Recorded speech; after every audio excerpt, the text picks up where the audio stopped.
Magandang umaga sa lahat. Ngayong umaga ay babasahin po natin ang ika-17 kabanata ng Kronika at pagbabahagi ng salita ay si Pastor Joshua. Atin pong mababasa kasaysayan ng Juda.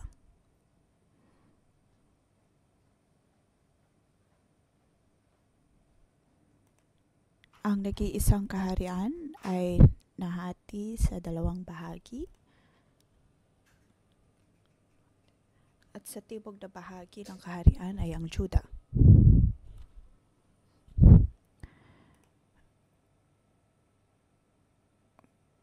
Mayroon pong pagkakaiba pagdating sa paglalarawan ng kasaysayan bago ang pagkakadakip at pagkatapos ng pagkakadakip.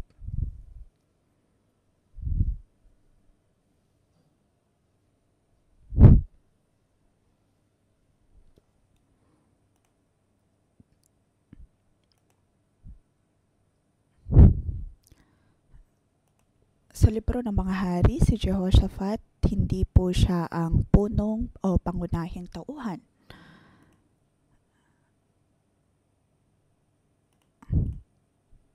Bagkus ay si Ahab.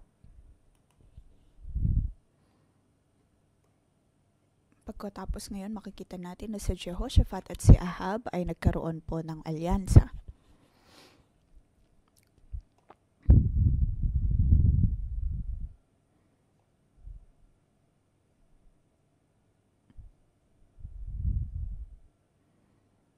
Para sa ikalawang kronika, nabanggit po ang mga ito.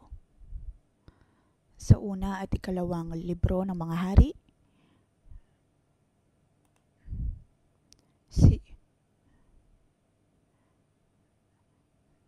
Jehoshaphat ay hindi po pangunahing tauhan kumpara kay Asa na hari sa hilagang bahagi ng kaharian.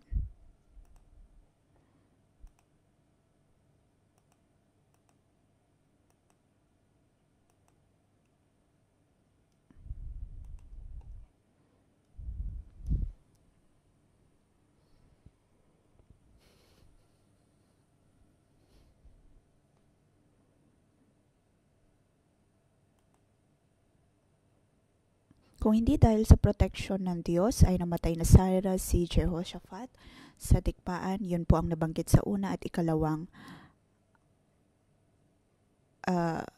libro ng hari.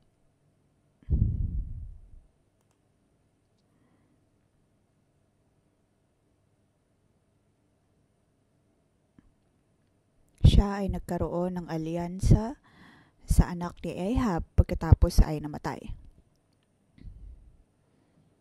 Kaya naman sa libro ng mga hari, si Jehoshaphat ay hindi mabuting hari. Ngunit pagdating sa kronika, makikita natin ang kagandahan ng kapaghahari ni Jehoshaphat. Mayroon pong ilanting mga kabanata ng Biblia na naglalarawan ng kanyang paghahari.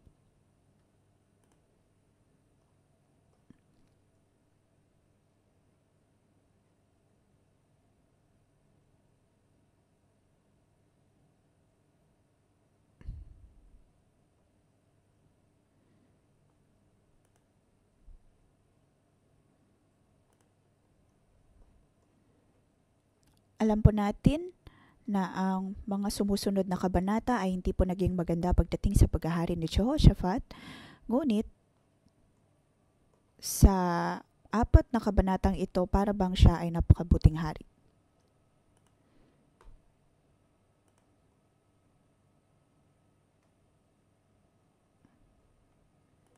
Sa lahat-lahat, si Jehoshaphat ay pinagpala ng Panginoon.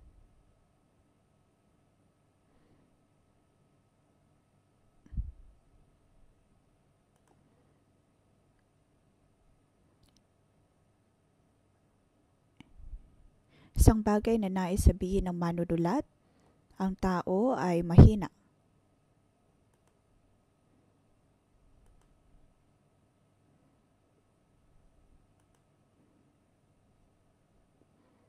Dito sinasabi na si Jehoshaphat ay mabuting hari, ngunit mayroon din po siyang mga kahinaan.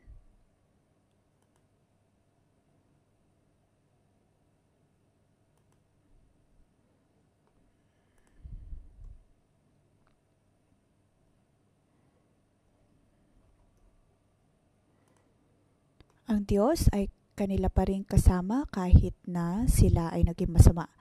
Dito sinasabi na kahit na po tayo ay mahina, ngunit ang Diyos ay palagi pa rin pong sumasama sa atin. Ito ay mahalagang katotohanan. Mula chapter 17 hanggang 20 at hanggang sa nagpatuloy ito, ang lahat ay tungkol sa presensya ng Diyos na sumasama sa kanyang mga tao. Sa pagsunod ng tao sa Diyos, naroon ang kanyang presensya.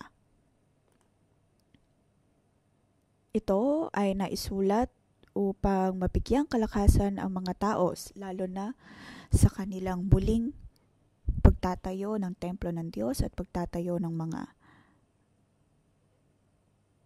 haligi nito. Pagpapaalala na dapat po nating pahalagahan ang templo, dapat pahalagahan ang pagsunod sa Diyos. Iyon po ang focus ng 17 kabanata. At ang focus na ito ay paulit-ulit na sasabihin lalo na sa mga sumusunod pang mga kabanata. Ang salita ng Diyos ang pinakamahalaga sa lahat. Tayo ay mahina.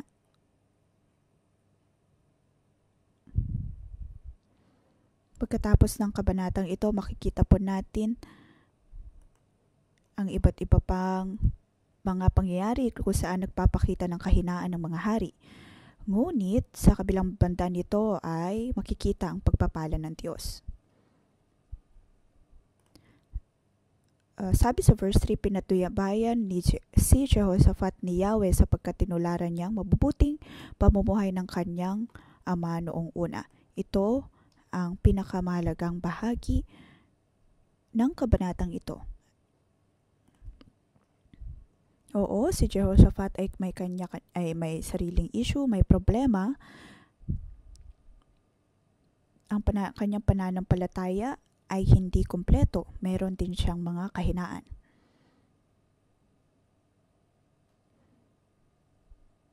Ngunit kanyang pinapahalagahan ang tao. Dito pinapakita na hindi dahil meron pa tayong pananampalataya sa Diyos ay wala na pa tayong mga kahinaan. Ngunit hindi dahil meron pa tayong kahinaan ay hindi na po tayo gagamitin ng Diyos. Ito po ay nakadepende sa ating pong puso, lalo na para sa Diyos. Kaya naman dito makikita natin ang pagbibigay linaw o pagbibigay diin sa puso na mayroon si Jehoshaphat.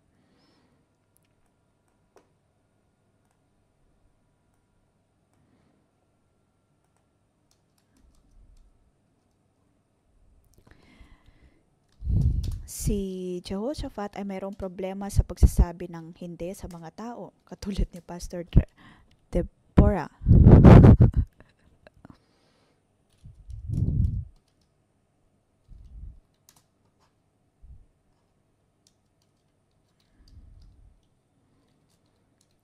Katulad ni Pastor Deborah, hindi niya mapigilan na magbigay ng pagkain sa aso lalo na pag ito'y lumalapit sa kanya.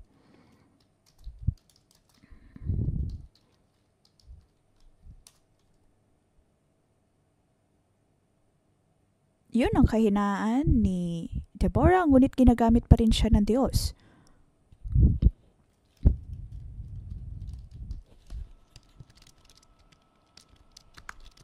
Kahit na may mga pagkakataon na hindi ko makaya ang kanyang ugali.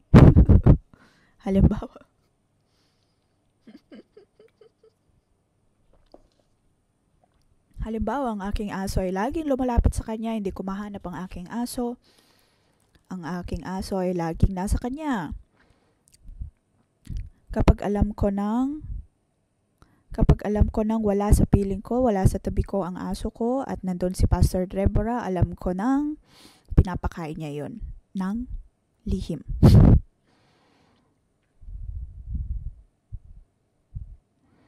Ngunit hindi ko siya tatatuhin ng masama dahil sa kanyang kahinaan. Magiging mabuti pa rin ako katulad ng kung paano ang Diyos ay mabuti pa rin sa atin sa kabila ng ating mga kahinaan. Ang Diyos ay hindi po Diyos ng legalismo. Di tulad ng tao na puno ng legalismo. Lagi nating gusto na dapat perpekto ang mga tao. Binabasa natin ang Biblia para sa ating mga asawa. Binabasa natin ang ating Biblia para sa ating cell leader, para sa ating pastor, para kalkulahan sila. Gustong-gusto natin na husgahan ang mga tao. Ngunit ang Diyos ay hindi po ganito. Ang Diyos ay mayroong kabutihan at kababaang loob. Nasa Kanya ang batas, ngunit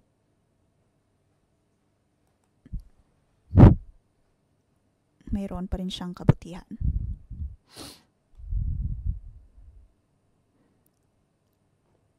Sa verse 3, pinatubayan ni Jehoshaphat si Yahweh.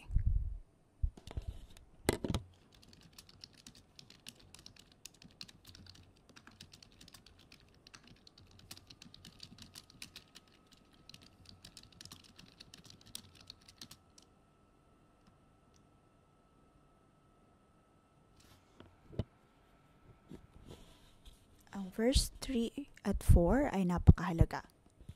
Sa atin pong pagdulog sa Diyos, ang presensya niya ang siyang papatnubay sa atin katulad ng kanyang pagpatnubay kay Jehoshaphat. Iyon po ang tema ng buong libro ng Kronika.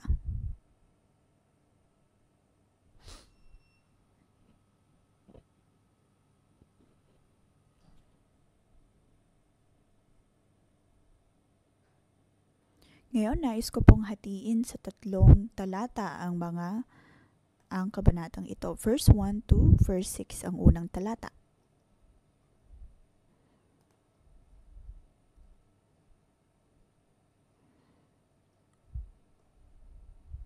Pinalakas ni Jehoshaphat ang kanyang sarili sa Diyos.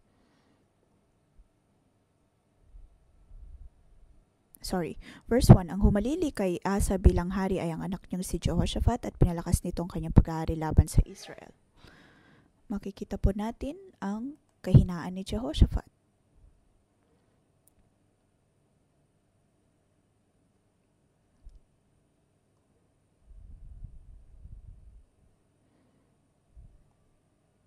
Siya ay takot sa hilagang bahagi ng Israel. Kaya naman nagkaroon siya ng alyansa sa hari na si Ahab.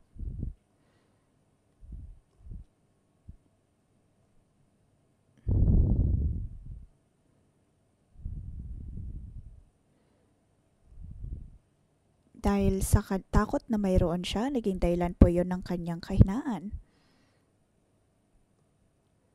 Iyon ang alyansa sa pagitan niya at ng hilagang kaharian.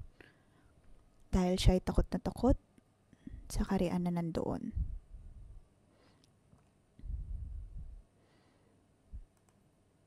Sa verse 1, kaya naman sinabi dito, pinalakas ang kanyang pagkahari laban sa Israel. Naglagay siya ng mga kawal sa lahat ng mga lungsod na may padero sa Juda at nagtayo ng mga kampo sa buong bansa, pati sa mga lungsod ng Ephraim na nasakop ng kanyang amang si Asa.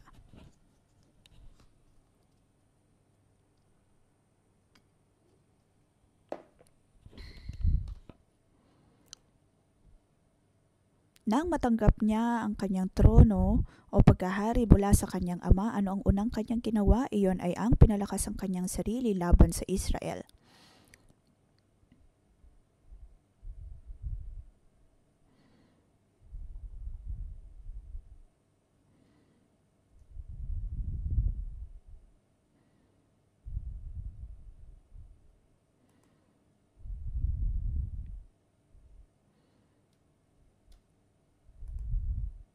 Naglagay siya ng mga kawal sa lahat ng mga lungsod na may padero sa Juda, pati sa lungsod ng Ephraim.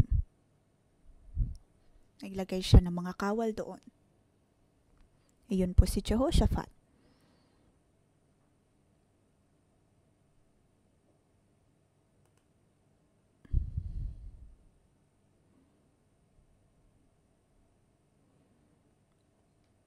Dahil ang kanyang ama, marami pong napatay sa hilagang kaharian.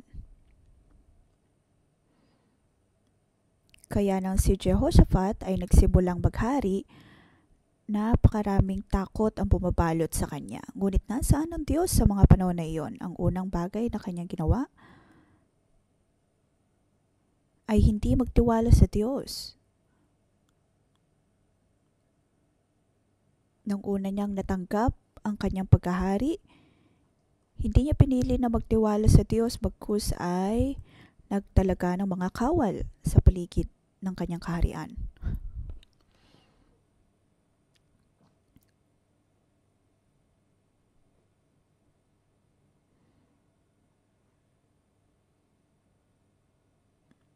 At ito ay naging problema.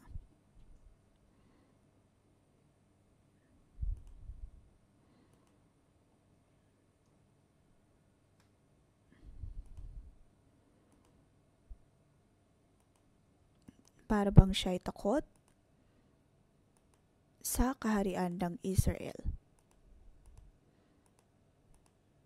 Nais niya magkaroon ng seguridad.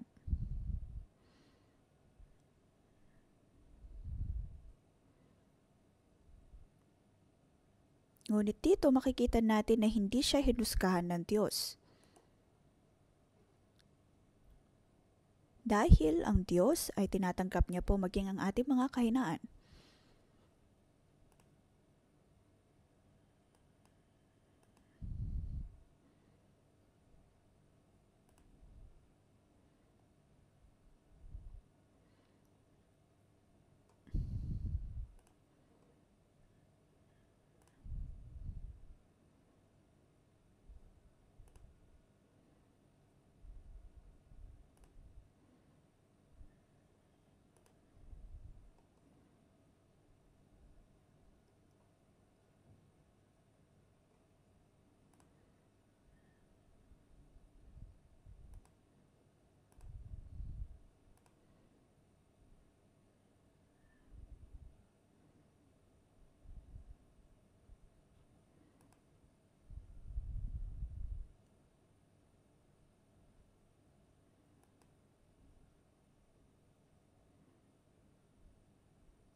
Ngunit pagdating ng ilang pagkakataon, ay nagsimula nang bumalik si Jehoshaphat sa Diyos. Magtiwala sa Kanya o tumasya sa Kanya.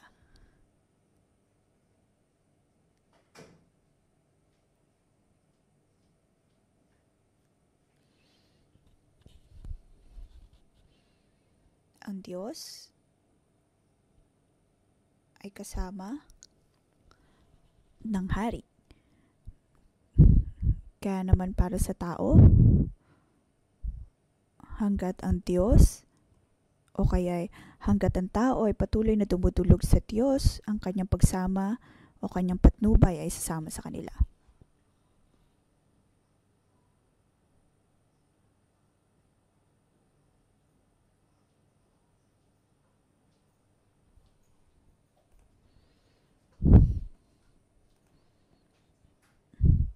Ang Diyos ay kasama ni Jehoshaphat dahil pinili niya na hanapin o kaya tumulog sa Diyos.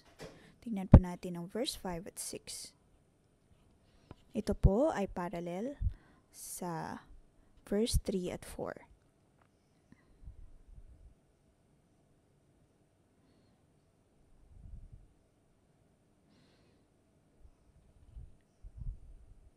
Pinatnubayan ni Jehoshaphat ni Yahweh sapagkat tinularan niya mabuting pamumuhay ng kanyang ama noong una, hindi siya sumamba sa mga banal. Nanalig siya sa patnubay ng Diyos ng kanyang ama, sinunod ang kautusan ng Diyos at hindi tinularan ang ginawa ng mga naging hari ng Israel. Mayroong kapayapaan. Nagkaroon din siya ng mga kayamanan.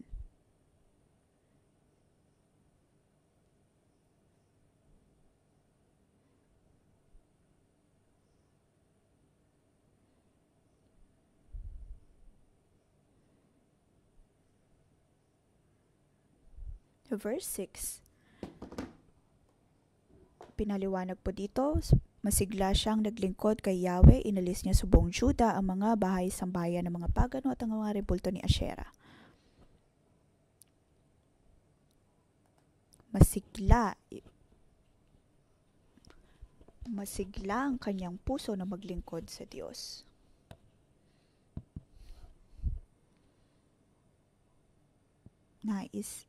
Talagang masigla siya sa paglilingkod sa Diyos.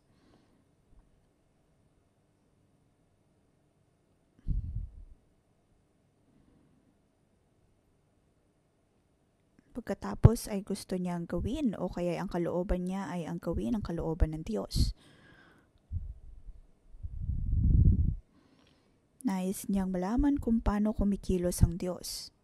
Paano kumikilos? Paano nag-iisip ang Diyos?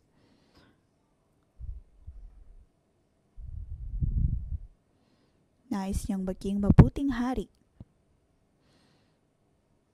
Nais niyang maging uri ng hari na lumalakad sa kalooban ng Diyos. Kaya naman ang nais ng Diyos, kung ano man ang nais ng Diyos, iyon ang kanyang ginagawa.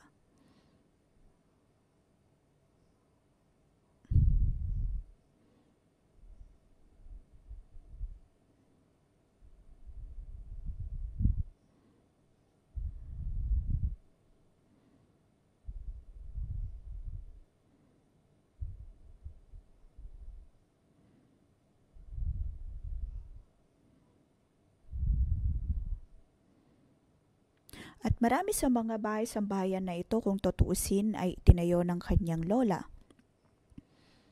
Ngunit ang mga yon ay naroon pa din. Maaring naroon ang pagtatanong na iyon ay nilikha o kaya ginawa nila ng mga Diyos-Diyosan. Ngunit pinili ni Jehoshaphat na tanggalin ang mga ito.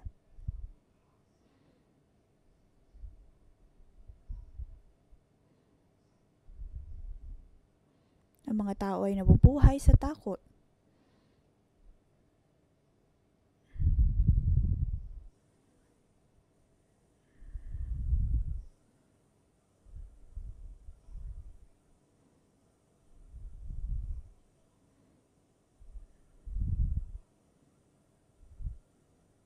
Dito si Jehoshaphat ay napakatapang dahil tinanggal niya ang lahat ng mga bahay-sambayan at mga rebulto ni Asherah.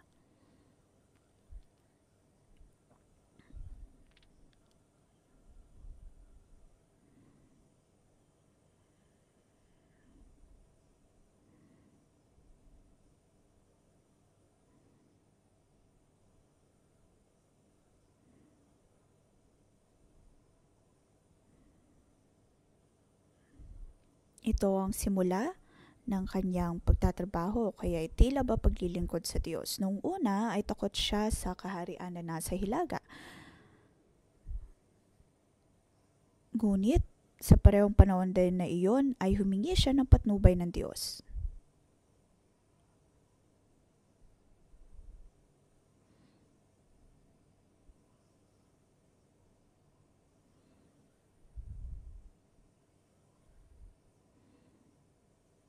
Verse 3, tungkol po iyon sa kung paanong pinagpala ng Diyos si Jehoshaphat.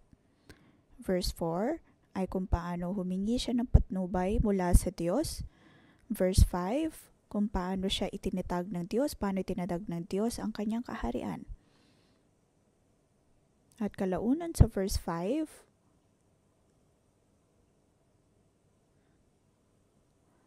verse 6, kung paano siya tumugon sa Diyos. Ang 4 na bersikulong ito, pinapakita po nito ang pagbabalik ng tao mula sa pagkakadakip. At kung paano din pinagpala ng Diyos si Jehoshaphat. At para po sa atin, madami na po tayong natinig na mga pagtuturo. Ngunit ngayon ay binabalik po tayo ng Diyos sa parehong pagtuturo na ito. Dapat po nating makita kung paano kumikilos ang Diyos. Dapat po natin siyang kilalanin, patuloy na sundin.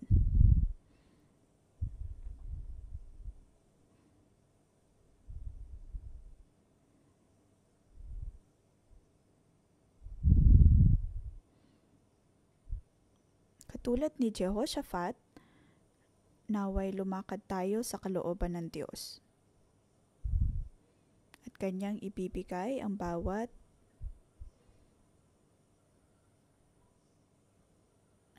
kailangan natin.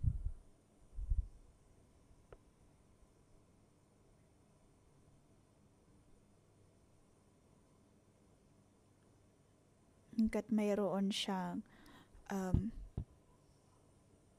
kalakasan ng loob na nagmumula sa Diyos, ay nagagawa niya ang kanyang kalooban. Kaya naman, sa kasaysayan ng Juda, si Haring Jehoshaphat, sa 2 Kronika, para bang siya ang pinaka mabuting hari, dakilang hari sa lahat ng mga naghari pagkatapos ng pagkakadakip. Dahil siya lamang natatanging hari na dumulog sa Diyos, ngunit sa isang banda ay nabanggit din ang kanyang mga kahinaan. 2 bahagi, verse 7 hanggang 11.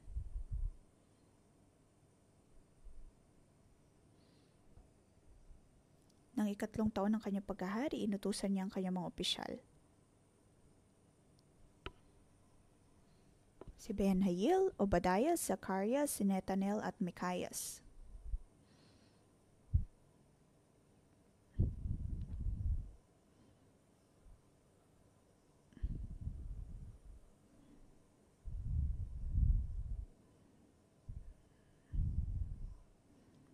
Limang mga leader na kanyang pinadala sa mga lungsod ng Juda upang ituro ang salita ng Diyos.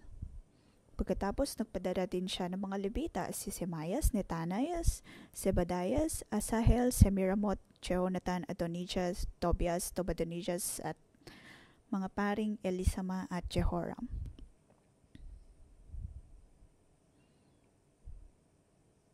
Pagkatapos sa verse 8, Elisama at Jehoram. 5 leader, 9 na Levita, at 2 pari. Lahat-lahat ay nagpadala po siya ng 16 na mga tao. 5, 9, 6, 5, 6. 11 sa kanila ay mga Levita.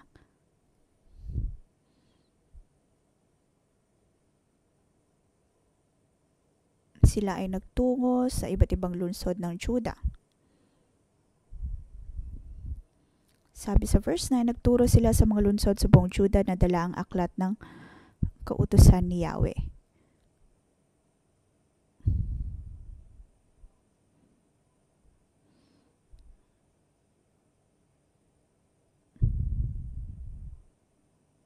Ngayon, sa pagpapasa po natin, ako ay nagilabot sa pagbabasa nito dahil alam kong ang Diyos ay nasa ating kalagitnaan. Bakit? Dahil ako man din ay naranasan kong bitbitin ang aklat ng kautusan ni Yahweh nang ako'y nasa Israel. Hinawakan ko, pinitbit ang libro ng Torah.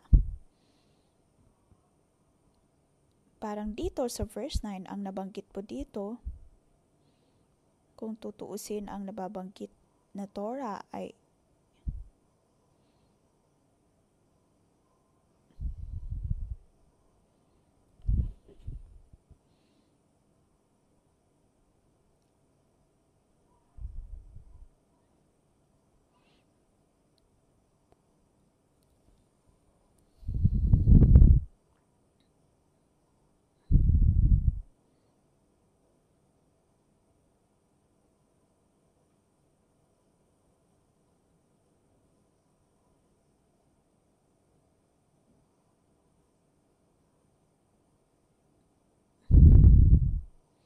katulad na sinasabi ng Diyos sa libro ng Psalm, lalo na sa unang kabanata, Tunay na pinagpala ang mga taong lumalakad sa kalooban ng Diyos at patuloy na isinasabuhay ang kanyang mga salita.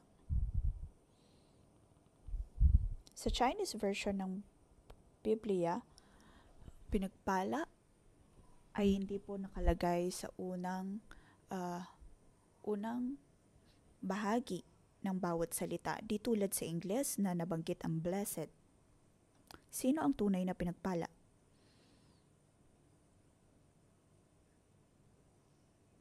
Tunay na pinagpala ang mga taong hindi nabubuhay ayon sa kaalaman ng mabuti at masama. Kaya wag po tayong mabuhay ayon dito. Ang tunay na pinagpala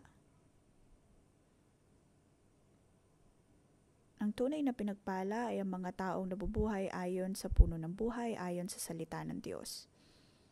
Ngayon, nais kong magpasalamat sa Diyos. Dahil dito sa verse 9, tunay na pinagpala ng Diyos si Jehoshaphat bilang hari.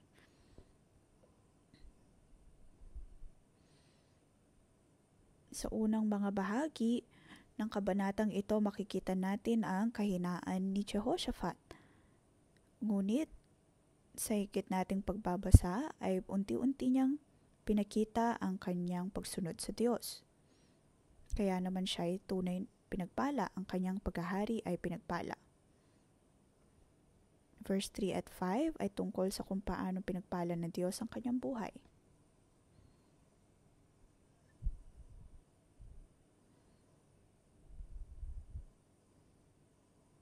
Verse 4 at 6 ay tungkol po sa kanyang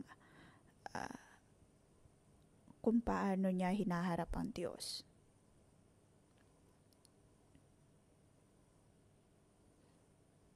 Verse 4 to 6 ay kung paano po dapat natin hanapin ang kalooban ng Diyos. Dapat po natin pagkatiwalaan ng Diyos at patuloy siyang hanapin. Gamit ang salita ng Diyos, dapat po tayo maging masigla katulad ni Jehoshaphat.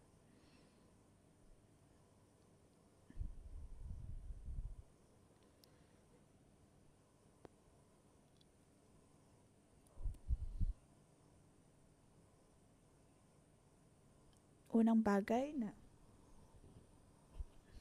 kung saan si Jehoshaphat ay masaya, una ay kanyang tinanggal ang mga Diyos-Diyosan. Kailan po dapat tanggalin ang mga Diyos-Diyosang ito? Kailan po natanggal ito? Naniniwala ako na iyon ay natanggal matapos na maturuan ng mga tao.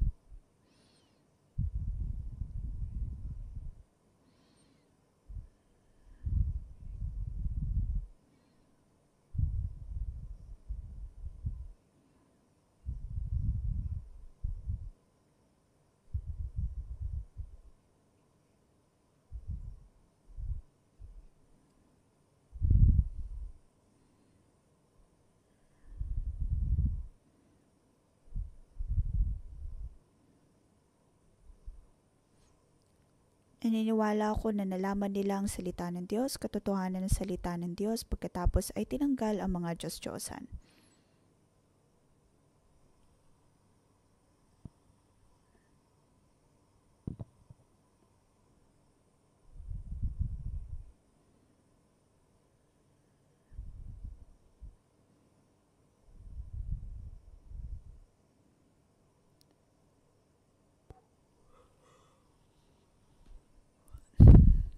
Kanyang ipinadala ang mga naroon upang maunawaan nila kung ano ang kalooban ng Diyos.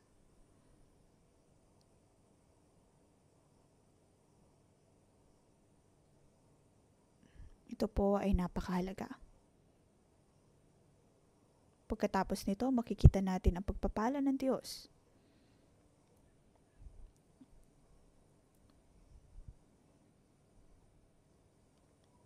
Sa verse 9, aking napagtanto na hinawakan o kaya'y binitbit ni Jehoshaphat ang aklat ni Yahweh. Kahapon ay akin pong kaarawan, pagkatapos ngayon ay aking binasa ang kabanatang ito pagkatapos nabasa din ang bahaging ito.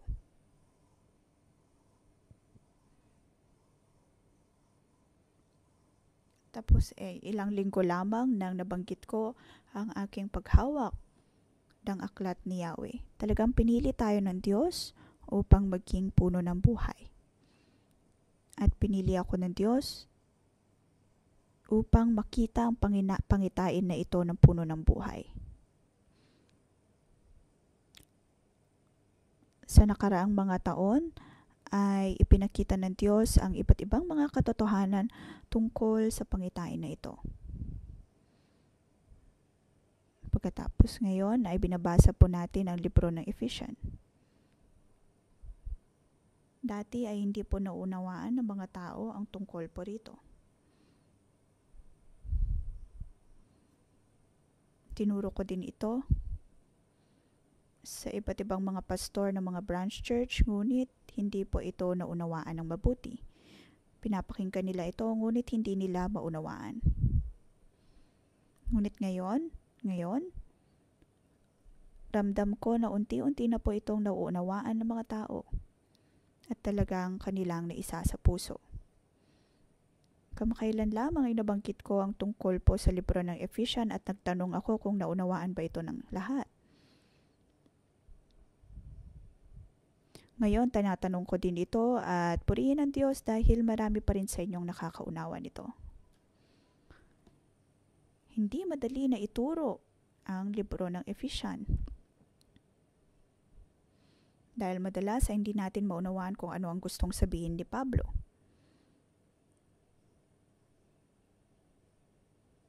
Katulad ng kung paanong kung sasabihin ko kung ano ang lasa ng mansanas at kung hindi ninyo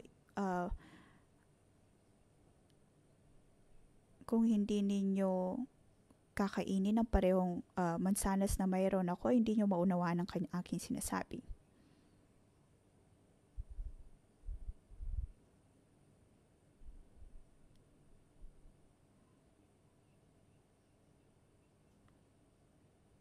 Atin lamang pong maunawaan kung ano ang aking ituturo kung inyo din kakagatin ang parehong mansanas na aking kinakain. Kung inyo pong naranasan ang kabutihan ng Diyos,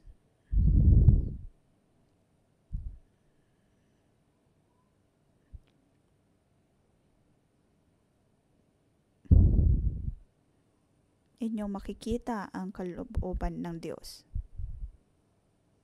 Naway maranasan po natin ang kabutihan ng Diyos.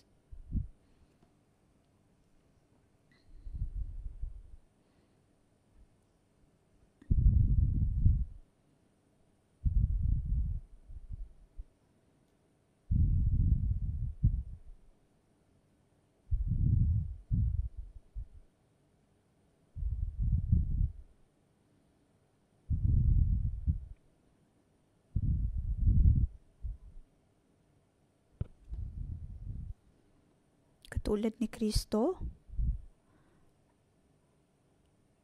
siya ay inayawan ng tao, ngunit siya ay pinili ng Diyos.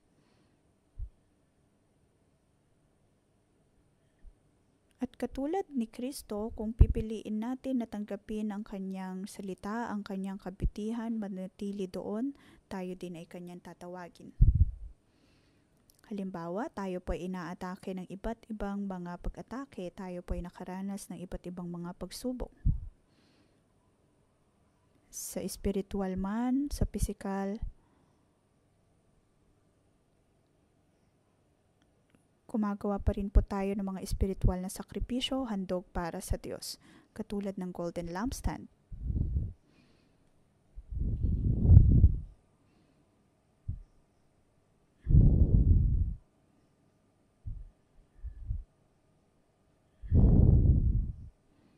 Ang banal na espiritu ay nasa atin pong kalagitnaan.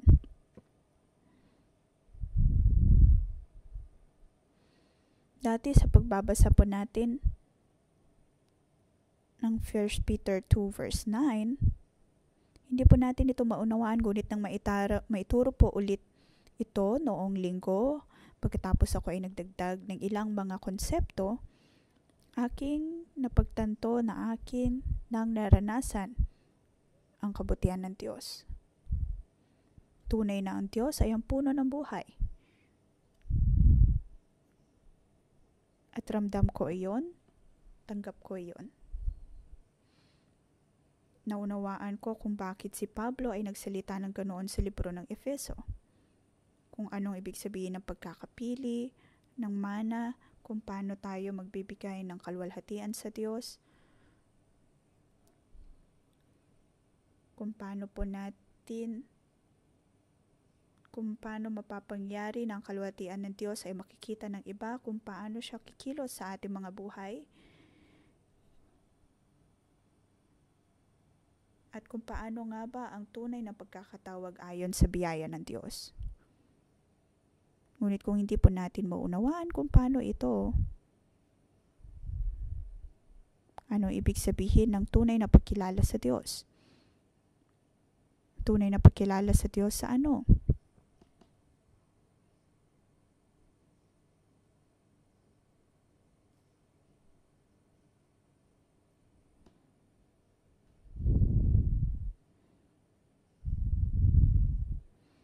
Pinili po tayo ng Diyos. Mula pa nung una, ipinili na po tayo ng Diyos.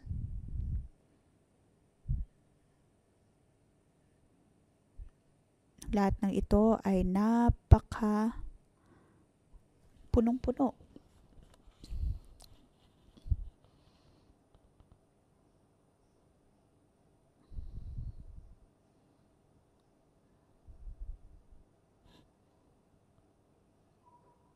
Kaya sa aking pagbabasa nito, madami na po tayong natatanggap, ngunit maaaring meron pa rin mga tao ang hindi nauunawaan ng konseptong ito. Kaya naman napakahirap na tunay na tanggapin ang tunay na lasa nito. Ngunit ayos lamang po yun dahil patuloy tayong tutulungan ng Diyos upang maunawaan ang bagay na ito.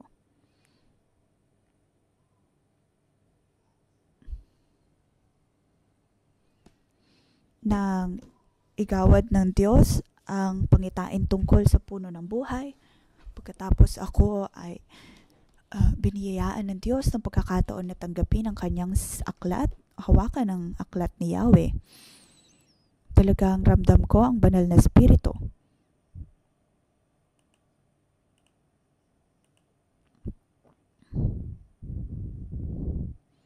Kahapon sa aking kaarawan,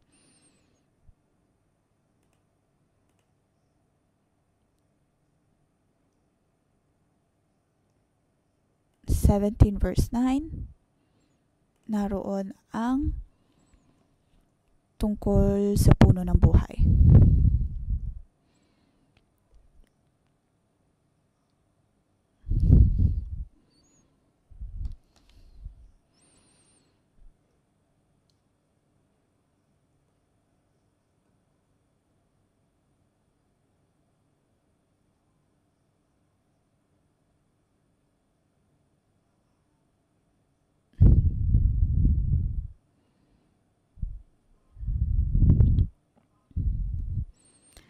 Pagkatapos sa mga sumusunod na bahagi, mababasa natin ang mga pagpapala na tanggap ni Jehoshaphat mula kay Yahweh.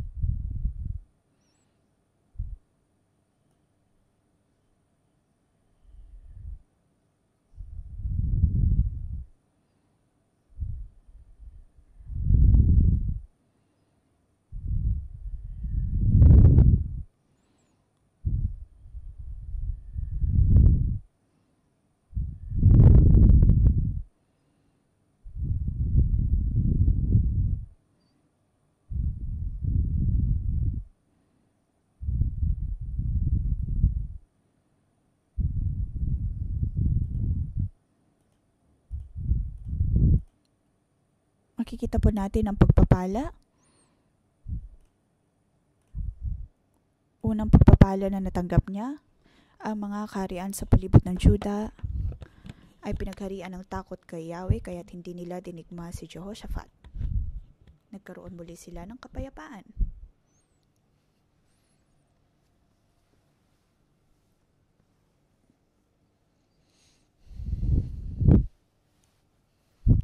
verse 11, nagpadala sa kanya ng mga pilak ang mga Filisteo bilang buwis. Ang mga ito ay mga Filisteo. Laging mayroong mga problema, laging dadala ng gulo. Sa panahon ng mga hukom, panahon ni Haring David, lagi nilang kinakalaban ng Israel, lagi nilang kinalaban ang Juda. Mayroon pa silang mga higante, napakalakas nila. Ngunit sila ay nagbigay ng mga handog kay Jehoshaphat, ng mga pilak, ng mga ginto. Pagkatapos ang mga Arabo, maging ang mga Amalekite, sila ay nagdala ng 7,700 lalaking tupa at gayon din karaming kambing na lalaki. Ang mga bansa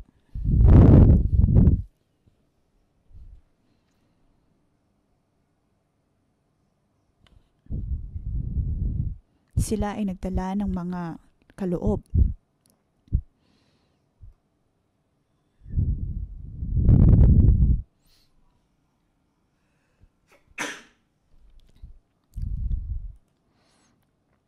Verse 12 at 13, tungkol po ito sa militar na kapangyarihan ng Juda. Sila ay napakalakas.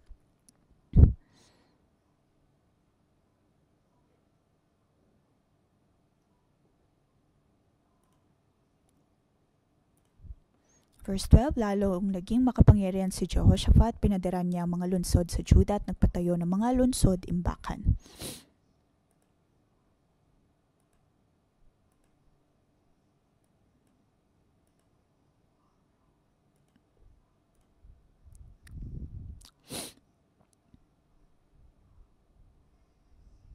Napakarami ng kanyang inipong kayamanan sa mga lungsod ng Juda. Naglagay siya ng matatapang na kawal sa Jerusalem. Pagkatapos ay nabanggit pa ang mga libo-libong kawal na mayroon siya.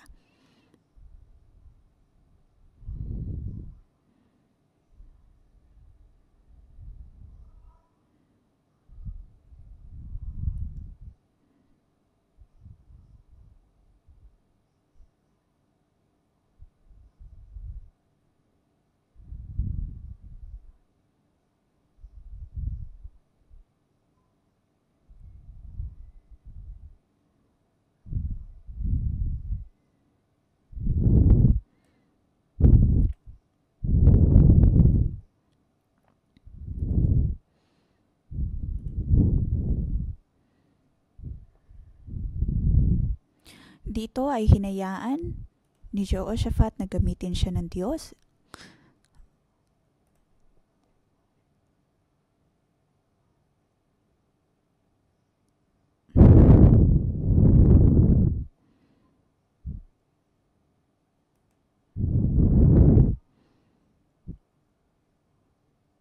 At kinalaunan ay tunay siyang pinagpala ng Panginoon.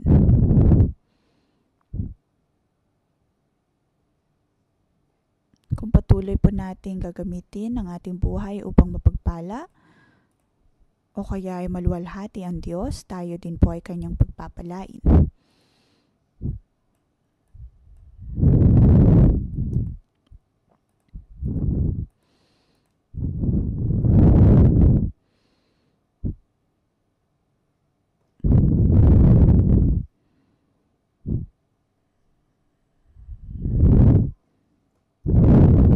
Lahat din po tayo ay pinili ng Diyos. Maaari po tayong gamitin ng Diyos. Maaaring gamitin ng Diyos ang atin pong mga buhay. Maging sa panahon po natin ngayon, maaari din po tayo maging pagpapala sa ibang tao.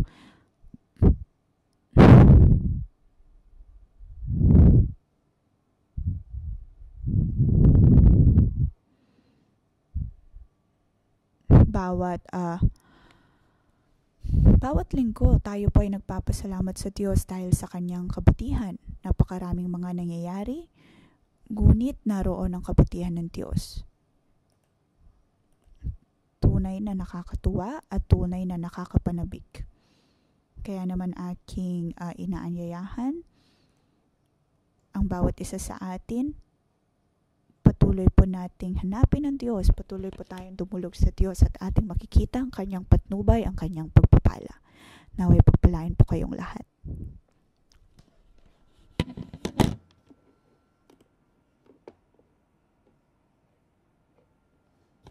Panginoon, ang iyong presensya nawa ang siyang pumuno sa lugar na ito.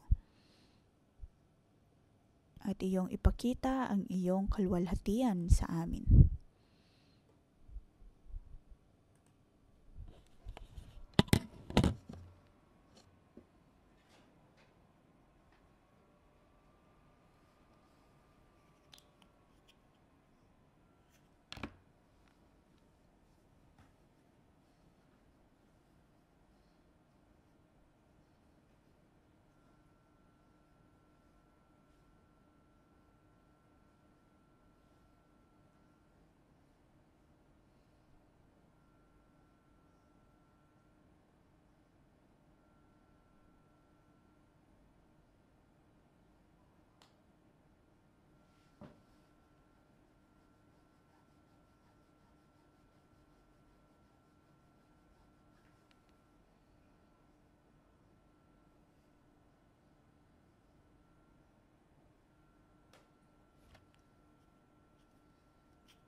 Ang Panginoon ay laging narito, lagi po nating kasama.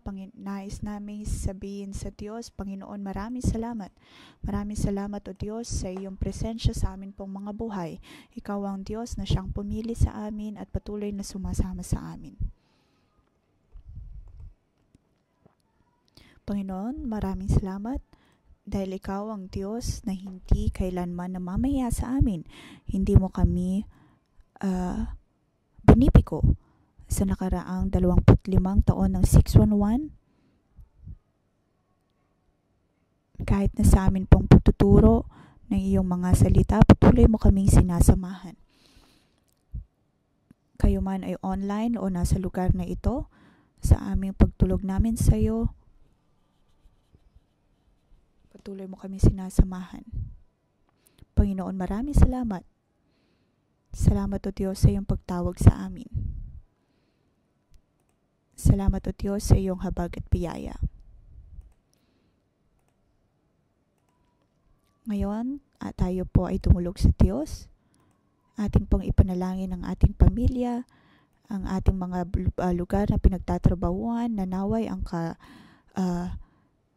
kalwalhatian ng Diyos ay manatili doon, ang kanyang kalwalhatian may tanggap ng bawat isa.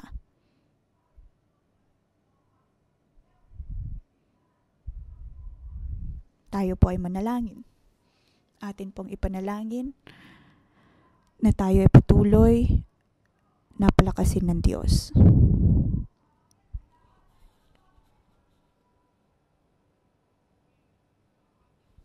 Panginoon, tulungan mo ko at ang aking pamilya na patuloy na dumulog sa iyo.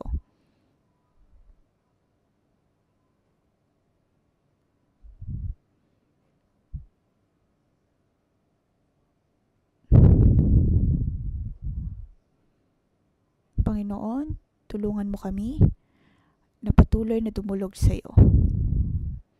Ang nais namin, O Diyos, ay ang manatili sa iyo at ang patuloy na masunod ang iyong kalooban.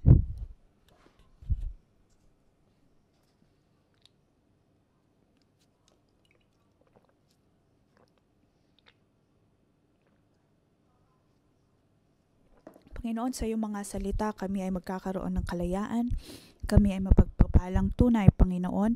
Naway palakasan mo kami. Palakasin mo ang bawat isa sa amin, ang komunidad na ito.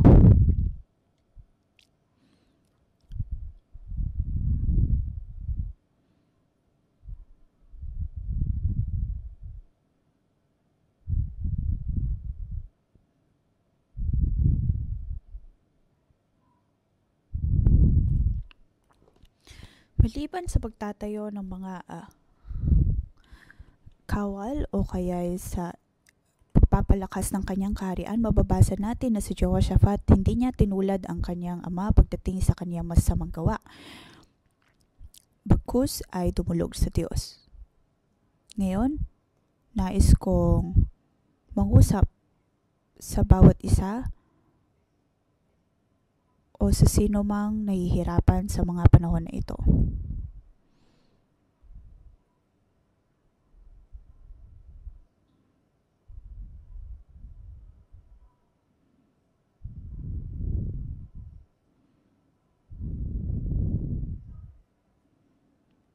Ngayon, sa pagtulog natin sa Diyos, sabihin natin sa Diyos kung saan tayo nahihirapan, mga bagay na kailangan natin ang tulong ng Diyos.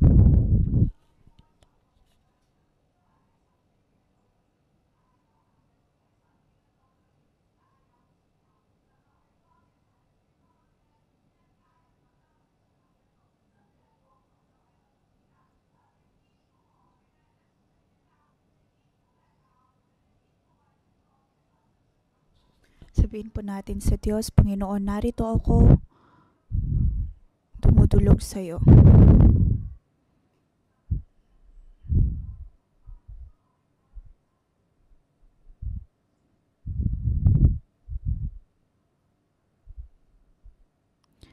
Bawat umaga, bawat gabi, O Diyos, ang nais namin ay dumulog sa iyo. Patuloy po tayong dumulog sa Diyos, patuloy na naisin ang kanyang presensya.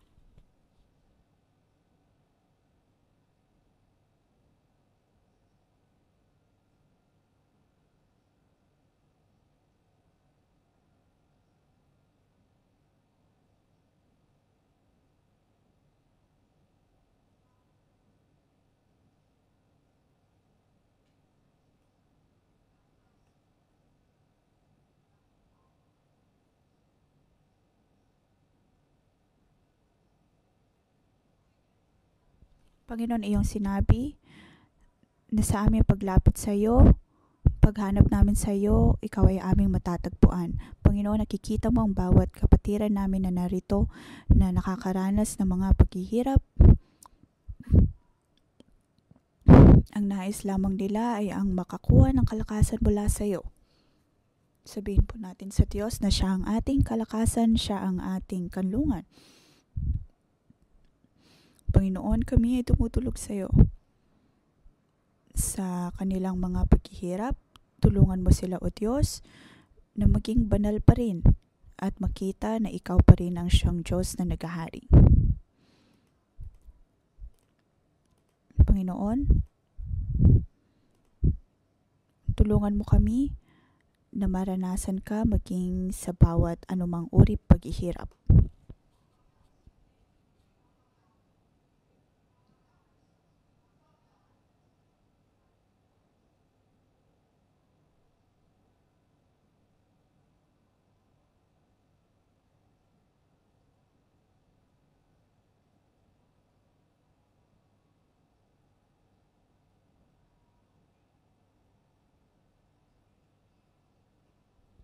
Panginoon, naway buksan mo ang espiritual na mata ng bawat isa.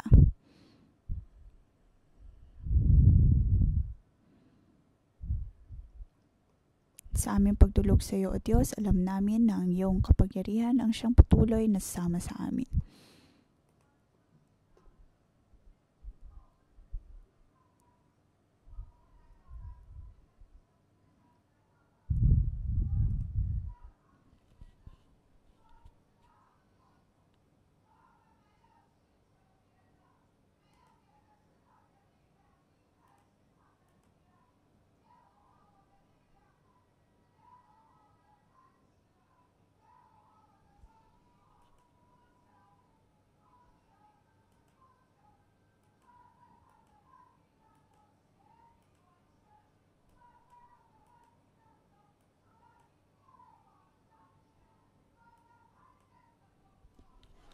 Atin pong purihin ang Diyos, ating idulog sa Diyos ang bawat paghihirap na ating maaring nararanasan.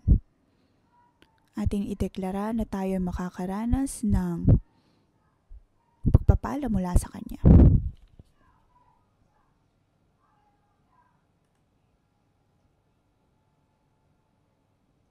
Ngayon, nais po natin gumawa ng prophetic act.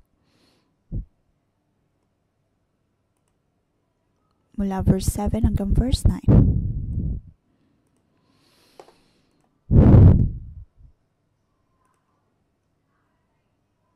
Nang ikatlong taon ng kanyang paghahari, inutusan niya ang kanyang mga opisyal na sina Benahayel, Obadiah, Zacarias, Netanel at Micanias na magturo sa mga lungsod ng Juda. Nabanggit po ang 6 na tao sa 6 na mga bersikulong ito.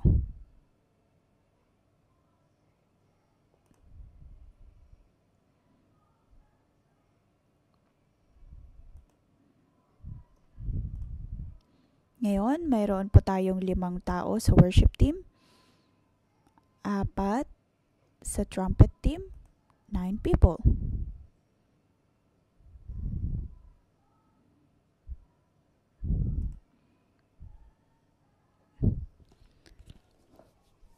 Ngayon, mayroon na po tayong 16 na mga tao. Sa 16 na tao na ito, ako mauuna, bitbit ang aklat ni Yahweh. Aklat ng kautosan ni Yahweh, ang Torah. Bitbit ko ang aklat na ito, kayo ay pupunta sa harapan, sa entablado. Habang bitbit ang inyong mga sariling aklat, maliban sa mga nasa worship team. Maya-maya ay bitbit ko ang aklat na ito. Ginamit ko po ang aklat na ito mula pa noong 1989. Talagang napakahalagang libro para sa akin. At kung mayroon mang mangyayari sa Bibliang ito, una ay aking poprotektahan ng aking asawa, sunod ay ang aking Biblia, ganito po ito kahalaga.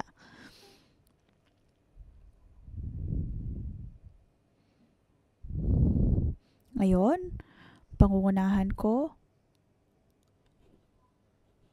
ang daan. Maririnig natin ang trumpeta. Pagkatapos ang mga worship team ay kakanta. Ang 7 mga tao na ito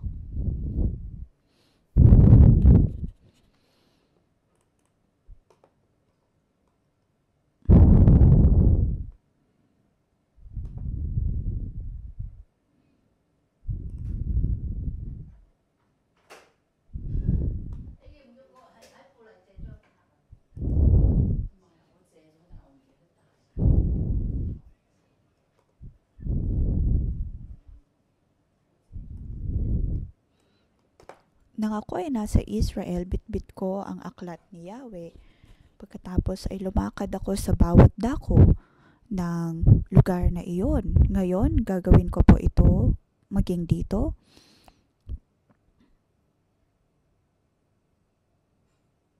At sa aking paglalakad, inyo pong gamitin ang inyong mga Biblia. Gamit ang inyong Biblia,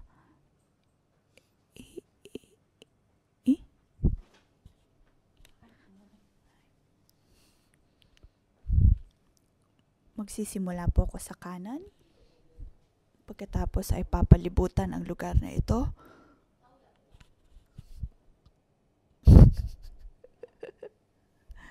Pagkatapos ay inyo pong ilapit ang inyong Biblia sa aking Biblia.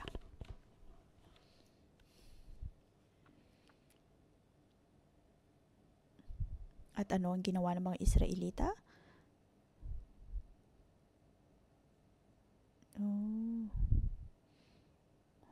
Ang ginawa ng mga Israelita sa pagpahid o kaya ay pag-abot ng bawat Biblia ay kanila po itong hinahalikan. Ito ay pagpapakita na sila'y patuloy na babasahin ang salita ng Diyos at mamahalin ang salita ng Diyos. Ito ay hindi ritual, bagkus ay prophetic action.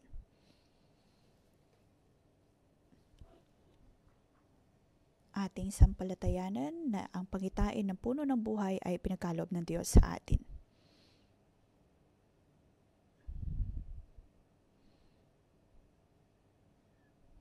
Amen.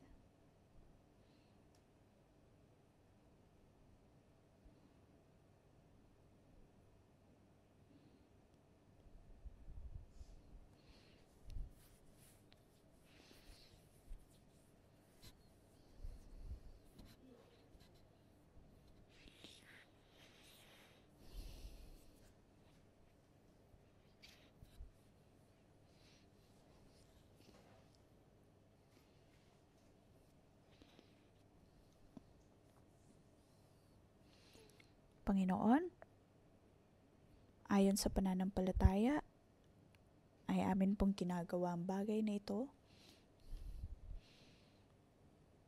Ibinigay mo sa amin, pinagkaloob mo sa amin ang pangitain ng puno ng buhay.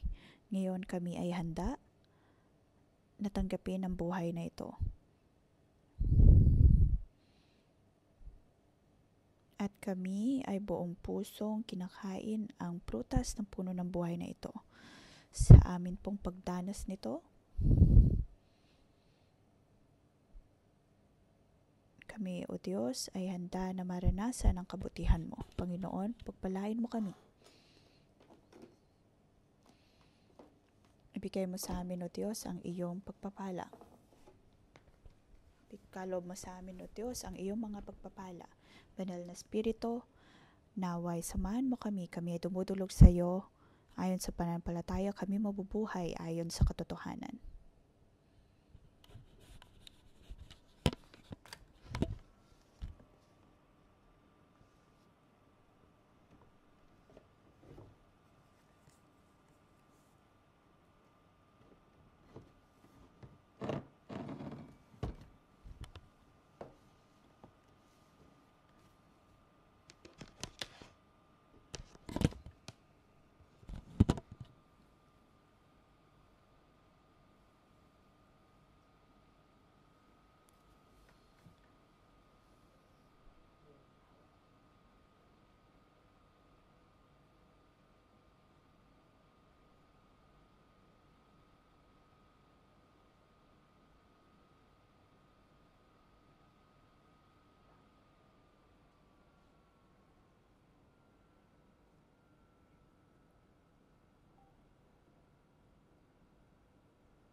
verse 10 hanggang verse 19.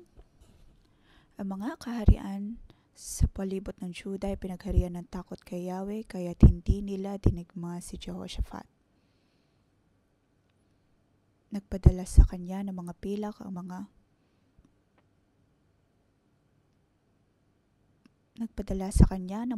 ang mga Filisteo bilang buwis. Nagbigay naman ang mga Arabo ng 7,700 lalaking tupa at gayon din karaming kambing na lalaki.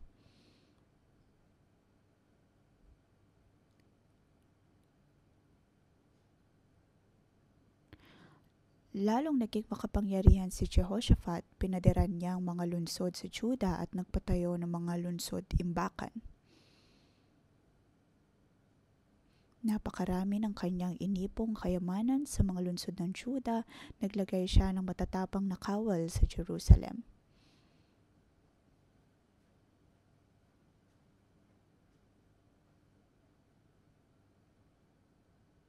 Ganito ang kanilang mga pangkat ayon sa kanilang mga angkan sa lipi ni Juda, 300,000 kawal, si Adna pinakamataas nilang pinuno.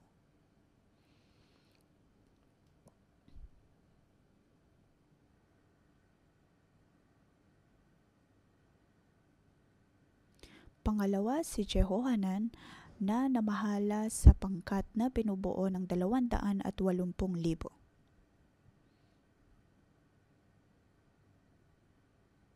Ang pangatlo ay si Amazias na anak ni Zikri na kusang loob na naghandog ng paglilingkod kay Yahweh. Ang pinamahalaan naman niya ay 200,000 matatapang na kawal.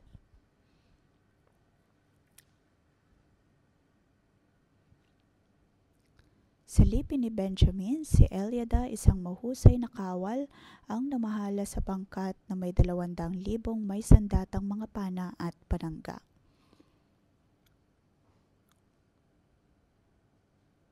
Ang pangalawa sa kanya ay si Jehoshaphat na namahala naman sa 180,000 kawal na handa sa pakikipaglaban. Ang mga pangkat na ito ang naglingkod sa hari bukod sa nakapwesto sa mga may pader na lungsod sa buong Juda.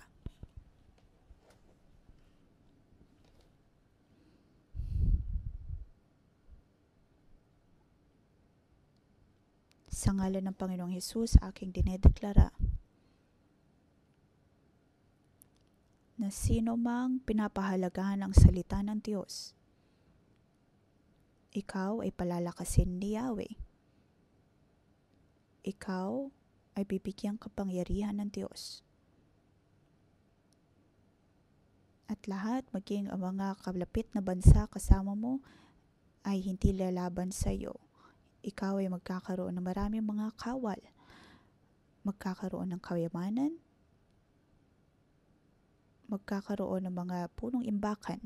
Ang Diyos ay sa iyo at ikaw ay kanyang palalakasin sa ngalan ni Jesus. Amen. Muli ay atin pong purihin ang Diyos. Tayo ay dumulog sa Diyos. Panginoon, maraming salamat.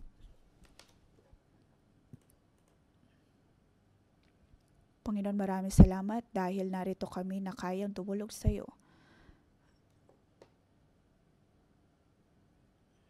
Panginoon, handa kami na dumulog sa iyo.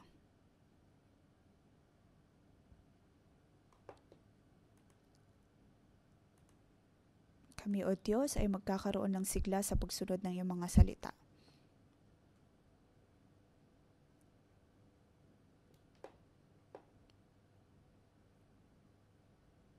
Panginoon, naway ang iyong iglesia ay maging matatag, malakas.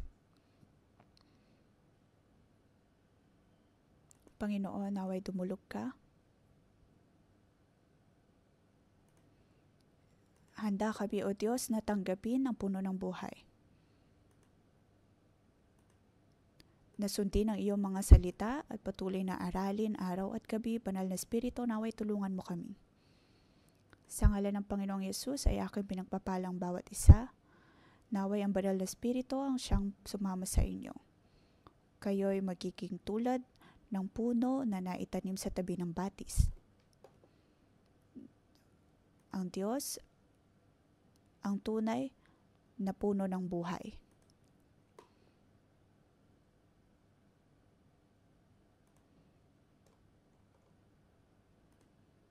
Ang Diyos ay nasa atin, nasa ating kalagitnaan, siya ay nasa inyong mga puso.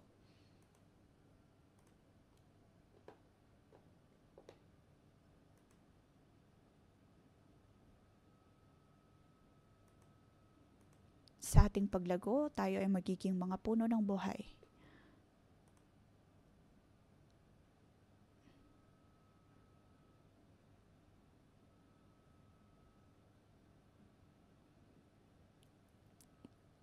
Kayo ay mapupuno ng kapangyarihan ng Diyos, ng buhay ng Diyos.